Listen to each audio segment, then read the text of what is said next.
So my topic, your topic is Uncommon Teachers Teach the Common Core, and my topic is Policies Don't Teach Kids, People Do. Kind of a weird topic for somebody on the State Board of Education, huh? I want to say before I do start that the National Writing Project has saved me. I was always jealous of Ann and Bruce and people here in Western Mass because I had to travel from Central Mass to get here. And so there was a time when we did set up a Central Mass writing project, but it's not in existence any longer. So I still have to come out here to UMass. It's great to see you guys, and I want to begin this way. National Writing Project people are uncommon teachers. Uncommon teachers. To me, uncommon teachers and thus National Writing Project teachers represent the best hope for public school children, especially in the urban schools. Here's why. Uncommon teachers know that each child is in the process of becoming more of a complete human being. Uncommon teachers know that becoming a human being means learning to use the mind and the heart. Uncommon teachers do not teach writing. They teach young writers. They do not teach reading. They teach young readers. They don't teach math. They teach young mathematicians and young scientists and young historians and young artists and young singers and young athletes. They don't teach to the Common Core. They teach to the child. Uncommon teachers realize that strategies are what teachers use before the real teacher shows up. Uncommon teachers understand that the MCAS test is misnamed. It is no comprehensive assessment system. They shake their heads at the Orwellian notion that the MCAS growth percentage profile demonstrates actual growth of a real human being. Uncommon teachers' souls often seem way out of sync with educational policy. To them, policy seems overly politic, meticulous, cautious, trite, and common, directly in contrast with fantastic learning that requires openness and what I like to call the I-cubed, imagination, inspiration, innovation, and W-cubed, wonder, whimsy, and wit. Uncommon teachers teach uncommon students in uncommon ways to understand uncommonly rigorous material. And they know that the best evidence of student academic growth lies in classroom assessment that is married to dynamic assessment. Uncommon teachers know the value of love, respect, and trust.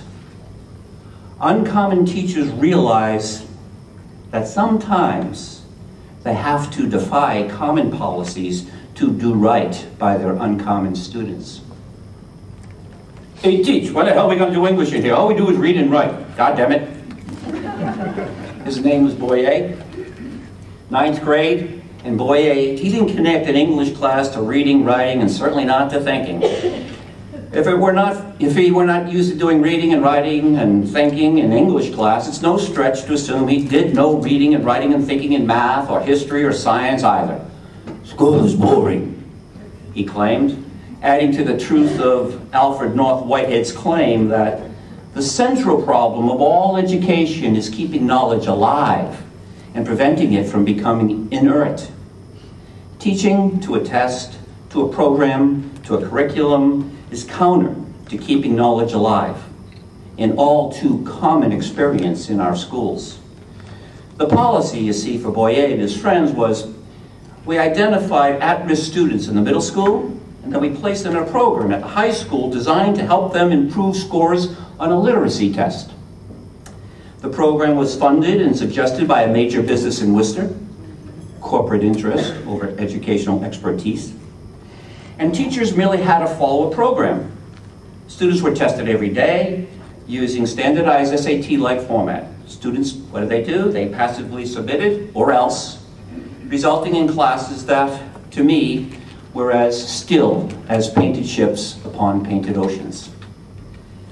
But you know, given the realities of high dropout rates, low test scores, frequent absences, poor class performances, excessive failures, high achievement gaps. It's understandable how administrative decision-making may opt for a program that purports to help those who have fallen behind. Slick language, it sells, especially when the program promises to target test scores. Not many policies, though, promise to keep knowledge alive for thinking and feeling human beings. I need to point out, not learning well is not a problem limited to our at-risk students. Langer and Appleby, researchers who have studied school curricula, they said, put simply, in the whole range of academic coursework, American children do not write frequently enough, and the reading and writing tasks they're given, they do not require them to think deeply enough. Guy Allen, who teaches writing at the University of Toronto, says, he's a writing teacher, more than 95% of students entering my course have a negative view of their abilities and a negative view of the experience of writing in school setting. 95%. Every semester I meet people at Clark University who admit to having learned how to become fake readers, fake writers, fake scholars.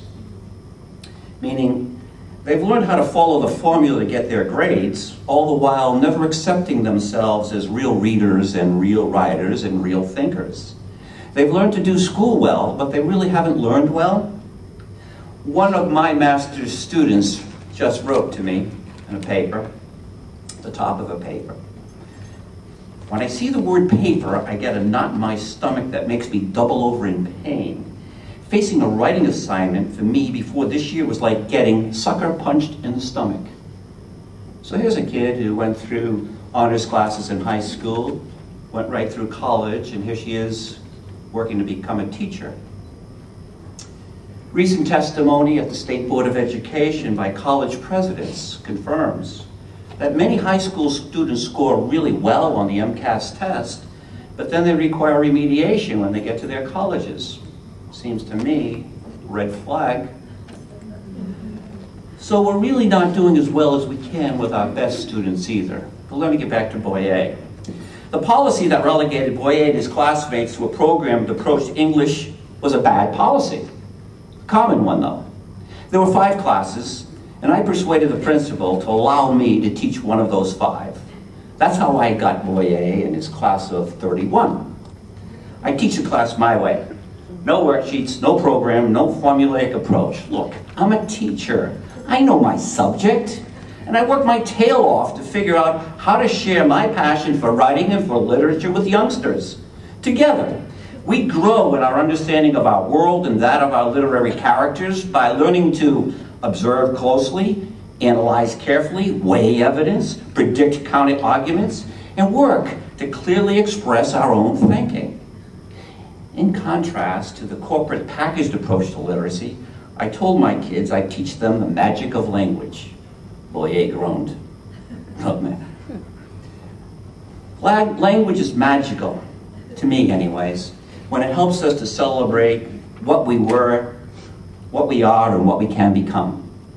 It's magical when it helps us to transcend the common, the mundane, and the petty. Language is magical when it helps us to see the complexity and beauty of our humanity. Language is magical when it helps us to generate ideas, when it helps us to see with different eyes, and when it helps us to think. Boyer hated my class. Well, he whined for the safety of that teacher-proof class.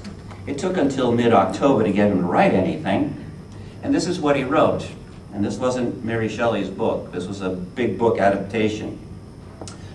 The monster knocked on the old man's door. The old man was sitting in the living room. He said, "Come in," the door cracked open. "You can hear heavy footsteps," the old man said. "Who is it?" Frankenstein said, "I'm cool and hungry. Can I come in?" High school, imagine. The institutional answer was to set a policy to relegate him and youngsters like him to a teacher-proof curriculum designed to improve test scores. Sound familiar to anybody here? Boyer, as I said, was one of 31, labeled at-risk non-achievers. In that class were tough gang members, special education students, English as a second language students, young mothers, students to be expelled for weapons, minorities, all poor, all low-skilled, none used to an English teacher asking them to read, write, and think. This was uncommon teaching to them.